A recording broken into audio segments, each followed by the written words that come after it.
కాకుండా మళ్ళా ఓపెన్లో కూడా మీరు ఇంకొక 25% సెలెక్ట్ అవుతున్నారు. మీరు 75% అవుతున్నాయి మన కడుపు అంటే నో నో నో, అది చెల్లనేరు, అది స్లైడ్ అయితే అది ఓసీకే వెళ్ళాలని అది అంటే అది మనం సుప్రీంకోర్టులో పోయి మనం గెలిచి వచ్చినాం. అది ఎంబీబీఎస్ది.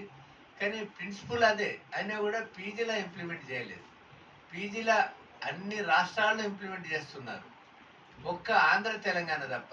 నేను chairman higher education regulatory monitoring commission ఉన్నప్పుడు అక్కడ ఆలా వెంకటేశ్వర్లు బీసీ సంఘాలు ఒక పెద్ద ఒక ఉద్యమముగా ఏర్పడి ఆ ఆ ఆ సమయంలో నేను ముఖ్యమంత్రి దగ్గరికి వెళ్ళి రిప్రజెంటేషన్ చేసి, ఇట్లనే ఒక రిప్రజెంటేషన్ చేసి దానికి ఆయన్ని ఒప్పించి అక్కడ 2020లో ఏదైతే MRC meritorious candidate reserved seat తీసుకుంటే ఇది అతన్ని మళ్ళా ఇతని రిజర్వ్డ్ క్యాండిడేట్కి ఇవ్వాలి ఆ సీటు.